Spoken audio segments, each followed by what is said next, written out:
So what is going on, guys? Prince93 here with another video, and today iPadOS 13.3 finally released. So if you guys haven't installed it, leave this video, go install it, and then find out what's new with the new install. So I'm gonna jump right into it and kind of tell you guys the main differences that you see from a visual and back-end perspective, and we're gonna hop into it right now. So here we go.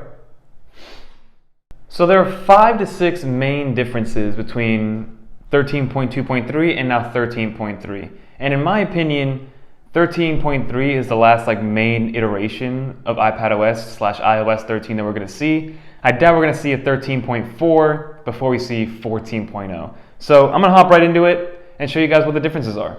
So if you're coming from, if you're just a public user, you're not in any beta program or anything like that, then the file should be about half a gig to a whole gig in size.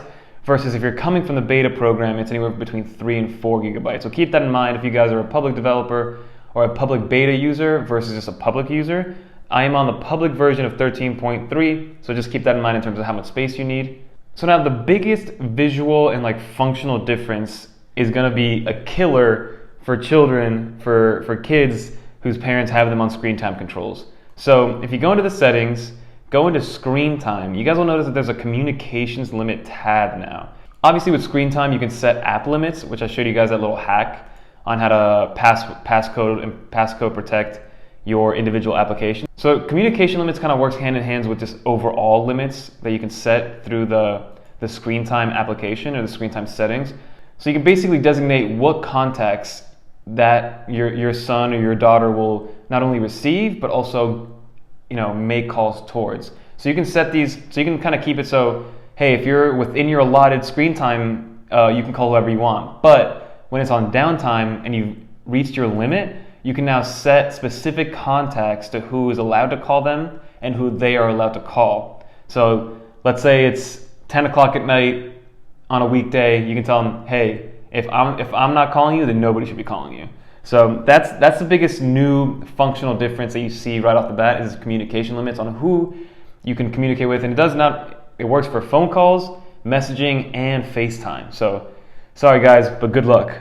This next one is also in the settings, but this is more for iPhones than it is for iPads, because unfortunately I don't actually see it. But with iPhones, there is, when you go into your emoji section, the first few on the left are all your Emoji Stickers, and you can now remove that. So if you go into keyboard, and then scroll all the way down, then on the bottom you'll see that you can kind of turn that section off so your Animojis aren't taking up space from your regular emojis.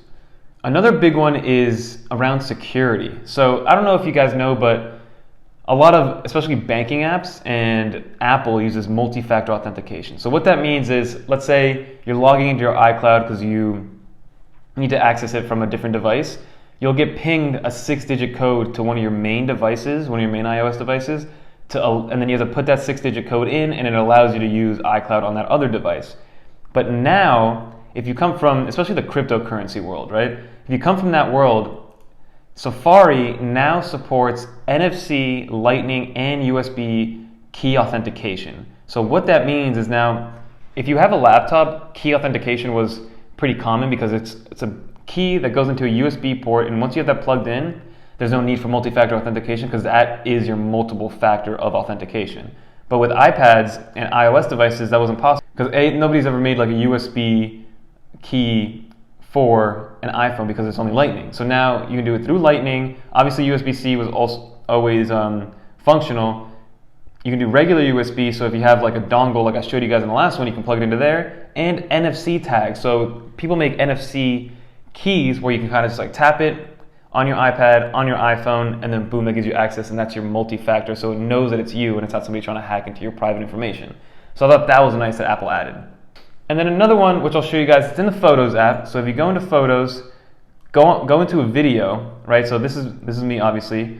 You can edit it, and before, when you would cut, so if you go into Edit, before when you would kind of cut the scene and shorten it, it would save it as a new clip. But now when you press Done, it asks you, do you want to save the video as a new clip? Or do you want to save the video like this? Or save the video as a new clip? Meaning, it'll save the original video, and then on top of that, it'll create a new video with a cut portion of that video.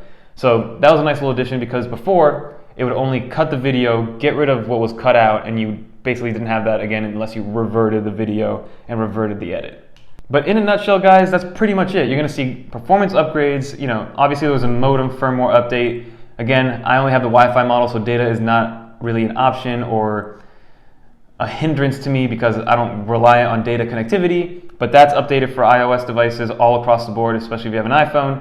And also more mail fixes. So basically, there was a problem if you had a Gmail account in your actual mail account, it had trouble syncing over with the regular Google, like gmail.com, but now that syncs fine. And there's better support with Exchange servers. So if you use Microsoft and you have an Exchange server on premises at work, for instance, it now works perfectly fine, supposedly. I haven't had any issues, so a lot of the common issues I have never experienced, so like knock on wood. I actually haven't had to experience any of those common issues that people have been facing with iOS and iPadOS 13 and beyond. So I'm happy with the performance that I've received from iPadOS, even from like the original beta, guys. The beta worked.